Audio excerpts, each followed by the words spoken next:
சரணபவ அன்பர்கள் அனைவருக்கும் ஆத்ம வணக்கங்கள். இந்த பதிவு ஏப்ரல் மாதம் நடைபெறவிருக்கும் பொதுவான பலன்களை ராசி பலனாக காணவிருக்கிறோம். இந்த ஏப்ரல் மாதத்தில் ஒரு 5 கிரகம் நம்மளுக்கு மிரட்டல் விடுத்து கொண்டிருக்குது. இந்த 5 கிரகங்கள் நமக்கு ஆட்டத்தை காட்டுமா, இல்லை அடித்து ஆடி களம் இறங்கணுமா, இல்லை அதிர்ஷ்டத்தை தருமா அப்படின்னு டைட்டில் வைக்கலாம்.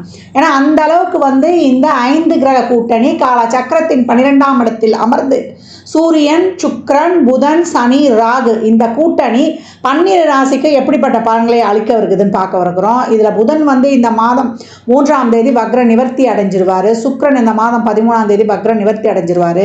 செவ்வாய் மாத ஆரம்பத்தில் அவர் மிதுனத்தில் இருப்பார். 2ஆம் தேதியே உடனே கடகத்தில் அமர்ந்து விடுகிறார்.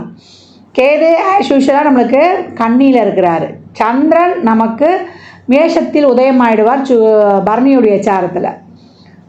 சூரியன் இந்த மாதம் 13ஆம் தேதி மேஷத்துக்கு அமர்ந்துடுவார். குரு ரிஷபத்தில் அமர்ந்திருக்கிறார். இப்போ இந்த குரு சுக்கிரன் பரிவர்த்தனை அதுவும் ஸ்ட்ராங்காக நம்மளுக்கு பலனை கொடுக்க போகுது. இந்த காலகட்டம் சூரியன் ஆத்மகாரகன் ஆன்மகாரகன் இந்த மாத பிற்பகுதியில் ஸ்தான பலம் அடைகிறார், உச்சநிலை அடைகிறார். நீ கவலைப்படாதப்பா, உன்னை நான் பார்த்துக்கிறேன்ப்பா, உனக்கு ஒன்றுன்னா ஓடியாந்துடுறேன்ப்பா அப்படின்னு நம்ம சொல்லிட்டனாலே அங்கே சூரியன் சிறப்பாக ஆக்டிவேட் ஆகிடும். ஆண் பெண் இருவருக்குமே, குறிப்பாக ஆணுக்கு சூரியன் பலமாக இருக்கணும். யார் எழுந்து நிற்கணுன்னாலுமே சூரியன் பலமாக இருக்கணும். உடலில் உள்ள அனைத்து எலும்புகளுக்கும் காரகன் சூரியன். அதனால் அந்த ஆன்ம காரகன் பலமாக இருக்கணும்னா அடுத்தவங்களுக்கு தைரியம் கொடுத்துட்டாலே போதும், இயல்பாக சூரியன் ஆக்டிவேஷன் ஆகிடுவார். இந்த கோள்களின் கோச்சார நிலையாலும் இந்த 5 கிரக கூட்டணி என்ன மாதிரியான செயல்பாடுகளை இந்த 12 ராசிக்கும் தரவிருக்குது என்பதை பார்க்க இருக்கிறோம். பதிவினை முழுமையாக கேளுங்க, ஸ்கிப் பண்ணாதீங்க. இதில் சொல்லியிருக்கிற எளிமையான வழிபாடுகள், வாழ்வியல் செயல்பாடுகளை பின்பற்றி உங்கள் வாழ்வை வளமாக்கிக் கொள்ளுங்கள். கடகராசி கடக லக்னத்திற்கான பலன்களை காணவிருக்கிறோம். இந்த ஏப்ரல் மாதம் எப்படி கடந்து வர போகிறாங்க அப்படின்னு பார்க்கும்பொழுது ரொம்ப அருமையான வருடம். இவங்களுக்கு இருந்த தடைகள் அனைத்தும் தகர்ந்து விட்டது. அஷ்டம சனி விலகியதே கடகராசிக்கு மிக அற்புதமான காலகட்டம் அப்படின்னு சொல்லலாம். 9ஆம் இடத்தில் இவங்களுக்கு ஒரு 5 கிரக சேர்க்கை அற்புதமான பாக்கியங்களை தரவிருக்குது அப்படின்னு சொல்லலாம். 11ஆம் அதிபதியும் நம்மளுக்கு 3க்குரியவரும் அதே போல் 5, 10க்குரியவரும் 2க்குரியவரும் இருக்கிறாங்க. இது வரைக்கும் தொழில் இல்லை, தொழிலில் எனக்கு ஒரு சரியான அங்கீகாரம் பேர் புகழ் எதுவும் கிடைக்கல, வருமானமே இல்லை, கடனை தவிர நான் எதுவுமே கண்டதில்லை அப்படின்றவங்களுக்கெல்லாம் இந்த காலகட்டம் நல்ல சிறப்பான ஒரு தொழிலும் அந்த தொழிலால் நல்ல தனு வருவாயும் இப்பொழுது காணக்கூடிய காலகட்டம் அப்படின்னு சொல்லலாம். சமுதாயத்தில் நல்ல பேர் புகழ் அங்கீகாரம், ஒரு 10 பேரை வச்சு வேலை செய்யறது, இதெல்லாம் இந்த காலகட்டம் இருக்கும். ஒரு தொழிலில் டெவலப்மெண்ட், ஒரு தொழிலில் ஒரு விரிவாக்கம், இதெல்லாம் ரொம்ப சிறப்பாக இருக்கும். நண்பர்களால் ஆதாயம், உதவிகள் இதெல்லாம் கிடைக்கும். ஒரு சிலர்லாம் ஒரு கூட்டு தொழிலெலாம் சேர்ந்து பண்ணக்கூடிய வாய்ப்புகள் இந்த காலகட்டம்லாம் இருக்கும். நல்ல ஒரு சமூகத்தில் ஒரு நல்ல ஒரு நிகழ்ச்சிகளை அங்கே ஏற்பாடு பண்ணுறது, அதே போல் சமூகத்தில் பல பேருடைய ஒரு நல்ல தொடர்புகள், பெரிய அரசியல்வாதிகள் இவங்க தொடர்புலாம் கிடைக்கிறது, அவங்களோட ஒரு நல்ல இணக்கம் எடுப்பது, அவங்க மூலியம் ஒரு உதவி கிடைச்சி வாழ்க்கையில் மிகப்பெரிய முன்னேற்றத்தை காணுவது அப்படின்னு சொல்லியாச்சு. நல்ல ஒரு அங்கீகாரம், நல்ல ஒரு லைம்லைட், மிகப்பெரிய பூம் உங்களுக்கு காத்திருக்கு. நிறைய முயற்சி பண்ணமா, இது வரைக்கும் நான் எதிரியுமே வெளியில் தெரியல அப்படின்றவங்களுக்கெல்லாம் இந்த காலகட்டம் ரொம்ப அருமையான காலகட்டம் அப்படின்னு சொல்லலாம்.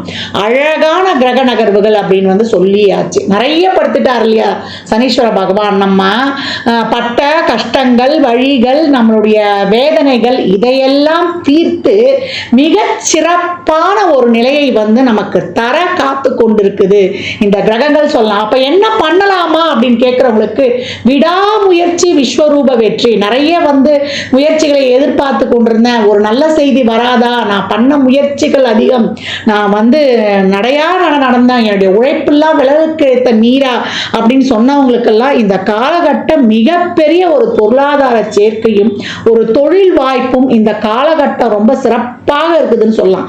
ஏன்னா கடகம் வாழ்க்கையில் மிகப்பெரிய ஏற்றத்தாழ்வுகளை சந்திக்கக்கூடிய ஒரு ராசி அப்படின்னு சொல்லியாச்சு. அவங்களுக்கு ஏதாவது ஒரு ஹெல்ப் கிடைச்சு கொண்டே போயிடும். ஒவ்வொரு காலகட்டம் அவங்களுக்கு சனி மட்டும் கொஞ்சம் சிறப்பா இருந்துட்டா போதும்.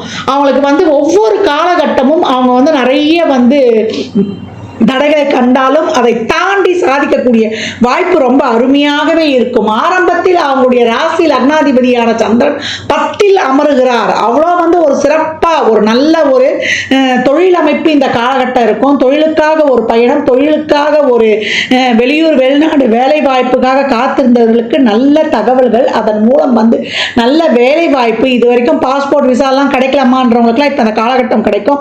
மாணவர்களுக்கு மிகச் சிறப்பான கல்வி முன்னேற்றம்.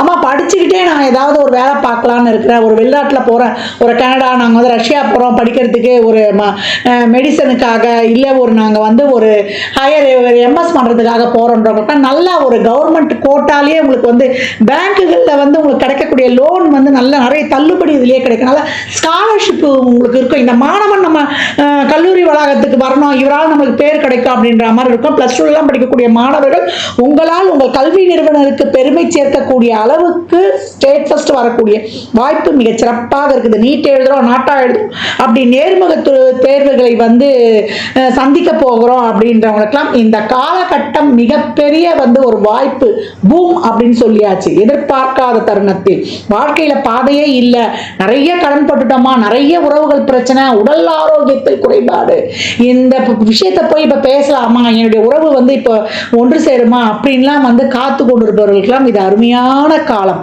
பாக்கியங்களுக்கான தடைகள் நீங்கும். அது குழந்தை பிறப்பா இருந்தாலும், ஒரு வழக்கு சார்ந்த விஷயங்களாக இருந்தாலும், இல்லை ஒரு தொழில் சார்ந்த விஷயங்களாக இருந்தாலும், இதெல்லாம் வந்து மிகப்பெரிய வந்து ஒரு லைம் லைட்டை வந்து வந்து காட்டும் அப்படின்னு வந்து சொல்லலாம். உங்களுக்கு அனைத்துமே வந்து மிக சிறப்பான பலன்களாக உங்களுக்கு வந்து இந்த காலகட்டம் இருக்கும் அப்படின்னு வந்து சொல்லியாச்சு. கடகராசியை பொறுத்த வரைக்கும் இந்த காலகட்டம் நீங்க வந்து இறை வழிபாடு கொஞ்சம் வந்து அதிகமாக வைத்துக் கொள்ளும்போது, திருச்செந்தூர் முருகனை வியாழக்கிழமைகளில் சென்று வழிபட்டு வரும்பொழுது உங்களுடைய முயற்சிகள், உங்களுடைய எண்ணங்கள், இதுவரைக்கும் இருந்த அந்த ஆழ்மன எண்ணங்கள், விருப்பங்கள், ரொம்ப வந்து நாங்கள் வந்து யோசனை பண்ணிக்கிட்டு இருந்தோம், எங்களுடைய முயற்சிகள்லாம் எங்களுக்கு நடக்குமான்னு சொல்லிட்டு எங்கள் திட்டங்கள் செயல்படுத்தல, நாங்கள் வந்து செயல்பட முடியாத நிலையில இருந்தோம் அப்படின்றவங்களுக்கெல்லாம் இப்பொழுது உங்களுடைய இயக்கம் ரொம்ப சிறப்பாக இருக்கும். வீட்டில் வந்து குடும்ப உறுப்பினர்களின் சப்போர்ட் கிடைக்குமா, நான் வந்து என்னுடைய கணவனுடைய உதவி, என்னுடைய மனனுடைய ஒரு அன்பு, ஆதரவு, அரவணைப்பு கிடைக்குமான்றவங்களுக்குலாம் நீங்க எந்த உறவு இப்போ ரிலேஷன்ஷிப்லேயே இருக்கிறீங்கன்னா அதெல்லாம் வந்து பேசி இப்பொழுது திருமணமாக கன்வெர்ட் பண்ணுறதுக்குலாம் ரொம்ப அருமையான நேரம் சொல்லலாம். சுப நிகழ்வுகள், சுப பேச்சுவார்த்தைகள், நல்ல வண்டி வாகன யோகன சேர்க்கை, இதெல்லாம் ரொம்ப அருமையா இருக்கு.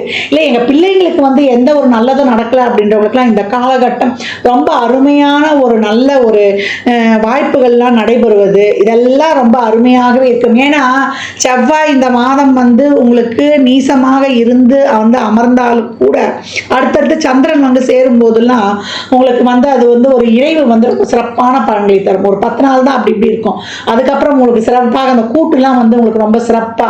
இப்போ ஆரம்பத்தில் பார்த்தீங்கன்னா சந்திரன் செவ்வாய் வந்து பதினிபத்தினை ஆயிருக்கும், அதெல்லாம் ஒரு நல்ல யோகங்களை கொடுக்கும். செவ்வாய் நீச்சல் மட்டும் எடுக்க வேணாம், கோபத்தை மட்டும் கொஞ்சம் குறைந்து கொஞ்சம் தேன் தடவை வார்த்தைகளை பேசி அப்படியே பக்குவமாக கடந்து விட்டா, கோபம் மட்டும் இருக்கக்கூடாது. காரியம் பெருசா வீரியம் பெருசா அப்படின்னா காரியம் மட்டும்தான் நம்மளுக்கு பெருசுன்னு சொல்லிட்டு முயற்சிகளை மட்டும் போடும்பொழுது உங்களுக்கு மிக சிறப்பான பலன்களை தரலாம். எல்லா விஷயங்களுமே, தொழிலாக இருந்தாலும், திருமணமாக இருந்தாலும், புதிய வேலை வாய்ப்பாக இருந்தாலும், இல்லை பொருளாதார வருவாயாக இருந்தாலும், ஒரு நிரந்தர வருமானம் வேணுமா, நான் இது வரைக்கும் டெம்பரவரியா வேலைக்கு போய்கிட்டு இருக்கிறேன், இந்த வேலை வந்து எனக்கு வந்து கன்ஃபார்ம் ஆகும்ன்றவங்க நல்ல ஒரு கன்ஃபார்ம் ஆகும். வேலை மாற்றம் இருக்கும். எப்பயோ போய் அட்டன் பண்ணிட்டு வந்த இன்டர்வியூக்கெல்லாம் இப்பொழுது சிறப்பான பலன்கள் கிடைக்கும். மாத பிற்பகுதி இன்னும் அதிகப்படியான நன்மைகளை பெற்றுக்கொள்ளக்கூடியவர்கள். தந்தையார் ஆதாயம், தந்தை வழி சொத்துக்கள் கிடைப்பது, அனைத்து விதமான சுப நிகழ்ச்சிகளும் பேச்சுவார்த்தைகளும் தடைகள் நீங்கி இப்பொழுது உங்களுக்கு நடக்கவிருக்கக்கூடிய ஒவ்வொரு செயலும் உங்களுக்கு வந்து இதுவரைக்கும் கிடைக்காத பாக்கியங்களா உங்களுக்கு என்னென்ன கிடைக்கும், உங்களுடைய வேண்டுதல், இவ்வளோ நாள் நீங்க வேண்டியிருப்பீங்க இல்லையா, அந்த வேண்டுதல் பலன்கள் எல்லாம் இந்த காலகட்டம் முழுமையாக கிடைக்க பெற்று வாழ்வின் அடுத்த நிலைக்கு, அடுத்த கட்டத்திற்கு நீங்க பயிற்சி ஆகக்கூடியவர்கள். எதிர்பாராம திடீர்னு வந்து ஒருத்தவங்களை வெளிநாட்டு கூட்டு போயிடுவாங்க, இல்ல உங்களுக்கு வந்து ஒரு கையை பிடிச்சி உங்க வாழ்க்கைக்கு ஒரு சிறிய வழி காட்டுவாங்க. அது உங்க வம்சாவளியே வந்து இருந்து அந்த தொழிலை அமைத்து பேர் புகழ் தரக்கூடிய அளவுக்கு மிக சிறப்பானதாக இருக்கக்கூடிய காலகட்டம் அப்படின்னு வந்து சொல்லலாம். கடன் இந்த காலகட்டம் மிக சிறப்பாக கரையை கடந்து வாழ்க்கையில் வந்து தன்னிறைவை அடையும் ஒரு அற்புதமான நேரம் அப்படின்னு வந்து சொல்லலாம். இந்த மாதம் நீங்க வழிபட வேண்டிய தெய்வம் என்னன்னு கேட்டீங்கன்னா, நான் ஏற்கனவே சொன்னதான் வள்ளல் பெருமான், திருச்செந்தூர் முருகனை வந்து தாராளமா வழிபடுங்க. எப்பெல்லாம் வந்து உங்களுக்கு நேரம் கிடைக்குதோ அப்பெல்லாம் வந்து திருச்செந்தூர் சென்று வழிபட்டு வரும்போது போகும்போது ஐயனை பார்க்கறதுக்கு நம்ம கீழே இறங்கி தான் போவோம். மேலே வரும்போது பார்த்தீங்கன்னா நம்ம வாழ்க்கையுடைய மிகப்பெரிய ஒரு ஏற்றம் காத்திருக்கும். வாழ்வுக்கு 5 என்ற பூர்வ புண்ணிய ஸ்தானமும் தொழிலும் மிக சிறப்பாக இயக்கி கொடுத்துருவார். அடுத்த நகர்வு உன்னுடைய பொருளாதார நிலையிலிருந்து அடுத்த நிலையிலிருந்து எல்லாம் காண்பிக்கக்கூடியது இந்த 5ஆம் இடம் தான். நம்ம செய்த பூர்வ புண்ணியங்களை, நீங்க என்ன செஞ்ச பூர்வ புண்ணியம் இருக்குதோ அந்த புண்ணியங்கள் எல்லாம் இந்த காலகட்டம் ஆக்டிவேட் பண்ணக்கூடிய ஒரு அற்புதமான நேரம் அப்படின்னு சொல்லியாச்சு. 9, 11 பரிவர்த்தனையாகி அந்த 11ஆம் அதிபதி உச்சம் பெற்றிருக்கும் பொழுது நினைக்காத எதிர்பார்க்காத அனைத்து விதமான நற்பலன்களையும் பெறக்கடவுது அப்படின்னு சொல்லிட்டு குருவானவர் உங்களுக்கு சிறப்பாக ஆசீர்வாதம், குருவுடைய பரிபூர்ண அருள் உங்களுக்கு கிடைக்கப்பெற்று திடீர் அதிர்ஷ்டம் யோகம் எதிர்பார்க்கவே இல்லை, நான் நினைச்சதை விட மிக சிறப்பான ஒரு லைம் லைட்ல நான் தெரிகிறேன் அப்படின்னு சொல்லக்கூடிய அற்புதமான காலகட்டம். முயலுங்கள், வெல்லுங்கள். முயற்சி, பயிற்சி, மகிழ்ச்சி. கழகத்திற்கு தான் எவ்வளோக்கு எவ்வளோ உங்கள் உழைப்பை போடுகிறீர்களோ, உங்கள் உழைப்பை அதிகப்படுத்துகிறீர்களோ அவ்வளோக்கு எவ்வளோ உங்களுக்கு மிக சிறப்பான பலன்கள் கிடைக்கும். தசாபுத்தி சிறப்பில்லாதவர்கள் மட்டும் கொஞ்சம் உடல் ஆரோக்கியத்தில் கவனம் இருக்கணும். ரொம்பலாம் சிந்திக்கக்கூடாது. மண்டைக்கும் மனசுக்கு எடுத்துக்க போனால் இருதய சம்பந்தப்பட்ட தொந்தரவு, சளி தொந்தரவு, ஒரு சிலருக்கு அந்த அலர்ஜிலாம் வரக்கூடிய வாய்ப்புகள்லாம் கொஞ்சம் அதிகமாக இருக்குது. அந்த தசாபுத்தி சிறப்பில்லாதவர்கள் மட்டும் கொஞ்சம் கூடுதல் கவனம் எடுத்து உடல் ஆரோக்கியத்தை மேம்படுத்தி கொள்ள வேண்டும். இந்த பலன்கள்லாம் கோள்களின் கோச்சார நகரை வைத்து சொல்லப்பட்டிருக்கு. உங்க சுய ஜாதகத்துல இப்ப என்ன தசாபுதி நடக்குது, அது எதற்காக உங்களுக்கு ஊக்கப்படுத்துது, அது திருமணம், குழந்தை பாக்கியத்திற்கா இல்ல பொருளாதார முன்னேற்றத்திற்கா என்பதெல்லாம் உங்க சுய ஜாதகத்தை ஆய்வு செய்வதன் மூலம் மட்டுமே நாம் தெள்ள தெளிவாக அறிந்து கொள்ள முடியும். கடகராசி லக்னக்கார அன்பர்களுக்கு என் மனமார்ந்த வாழ்த்துக்களை தெரிவித்துக் கொள்கிறேன். இந்த காலகட்டம் 12 ராசிகளும் இந்த அன்னதானம் பண்ணுறதை தாராளமாக பண்ணுங்க. வாயில்லா ஜீவன்களுக்கு தாராளமாக உங்களால் இயன்ற உதவிகளை செய்யுங்க. இல்லை அந்த மாதிரி இருக்கிற அமைப்புங்களுக்கு நிதி உதவி பண்ணிடுங்க. முதியோர் இல்லங்கள், தூய்மை பணியாளர்கள், துப்புரவு பணியாளர்களுக்கு உங்களால் இயன்ற உதவிகள்லாம் தாராளமாக செய்யுங்க. ஏன்னா சனி இருக்கக்கூடிய இடம் 12ஆம் இடம். எவ்வளோக்கு எவ்வளோ நீங்கள் தான தர்மங்கள்லாம் பண்ணுறீங்களோ தேவையில்லாத விரயங்கள், நம்ம மனசு கஷ்டப்படுற மாதிரி ஒரு ஹாஸ்பிட்டல் செலவுலாம் ரொம்ப குறையும், அனாவசிய செலவு குறையும். இந்த மாதிரி நல்ல காரியங்கள்லாம் செய்யும்பொழுது நம்மளுக்கு சந்தோஷமாக செலவு பண்ணிடலாம். அதே போல் நல்லெண்ணெய், தேங்காய் எண்ணெய், வேப்பெண்ணெய், இழுப்பெண்ணெய், நெய், விளக்கெண்ணெய் போட்டு அந்த 6 தீபம் எழுத்து சொல்லியிருப்பேன் இல்லையா, அது எப்போல்லாம் டைம் கிடைக்குதோ நம்ம வாசலே ஏற்றலாம். ஷட்கோண தீபம் வாசலே ஏற்றலாம், நடுவில் நெய் தீபமும் ஏற்றலாம், இல்லை முருகர் படம் இருந்தாலும் வைக்கலாம். இந்த மாதிரி ஏற்றி வழிபடும்பொழுது உங்களுடைய அனைத்து விதமான பிரச்சனையும் தீரும். இந்த வேப்பெண்ணெய்லாம் ஊற்றி எழுதும்போது வாசல் எடுத்துங்க. வீட்டில் எழுத்தும்போது 1 சொட்டு 2 சொட்டு அந்த காமாட்சி அம்மன் விளக்குலையே கூட நீங்கள் ஊற்றிடும்போது ரொம்ப சிறப்பாக இருக்கும். கோயிலில் நிறைய உதிரியாக எலுமிச்சம்பழத்தை வாங்கி கொடுங்க. வெற்றிக்கனி 33 எலுமிச்சம்பழம் குலதெய்வ கோயிலில் ஒரு மஞ்சத்தூள், ஒரு குங்கும பாக்கெட்டோட தாராளமாக கொடுத்து வரும்பொழுது உங்களுக்கு மிக சிறப்பான பலன்களை காணலாம் அப்படின்னு சொல்லியாச்சு. அதே போல் இந்த காலகட்டம் அனைவருமே நிறைய எவ்வளோக்கு எவ்வளோ பழைய ஆலயங்களுக்கு, சிவாலயங்களுக்கோ இல்லை இறை வழிபாடுகளை மேற்கொள்ளுங்க. அந்த ஆலயங்களில் சென்று அமருங்க. ஏன்னா அந்த பிரமிடு வைடுடைய முழு பலன்களும் ஆலயத்தில் அந்த கோபுர அமைப்பு மாதிரி இருக்கக்கூடிய நம்ம கருவறை வளாகம் இல்லை கோயிலை சுற்றி வர அந்த ஆகர்ஷண சக்தி அப்படியே இருக்கும். அந்த ஆகர்ஷண சக்தி நம்ம உடலில் உள்ள உயிர் சக்தியோடு இணையும் போது மிக சிறப்பான பலன்களை நீங்கள் கண்கூடாக பெற்றுக்கொள்ளலாம். அன்பர்கள் பதிவினை முழுமையாக கேளுங்க. தாங்கள் கேட்பதோடு மட்டுமல்லாமல் உங்கள் உற்றார் உறவினருக்கும் பகிருங்க. மற்றும் ஒரு சிறப்பான பதிவில் சந்திக்கும் வரை தங்களிடமிருந்து விடைபெற்றுக் கொள்வது ஆதித்ய சொர்ணலட்சுமி. ஜாதகம் பார்க்க விரும்பும் அன்பர்கள் இந்த எண்ணிற்கு ஒரு மெசேஜ் செய்யுங்க. தங்களுக்கான விவரங்கள் அளிக்கப்படும். அப்பாயின்மெண்ட் பெற்றுக்கொள்ளலாம். ஜாதகம் சிறந்த முறையில் கணித்து பார்த்து தரப்படும். வாஸ்து பார்த்து தரப்படும். வாஸ்துப்படி வீடு கட்ட பிளான்கள் போட்டு தரப்படும். எண்ணியல் படி பெயர் வைத்துக் கொள்ளலாம். பிறந்த குழந்தைகளுக்கும் தொழிற்சாலை நிறுவனங்களுக்கும் பயிர் வைத்து உங்கள் வாழ்வை வளமாக்கிக் கொள்ளலாம். சுபமுகூர்த்த நாட்களும் குறித்து கொடுக்கப்படும். இறையருளால் அனைத்தும் நிறைவாகட்டும்.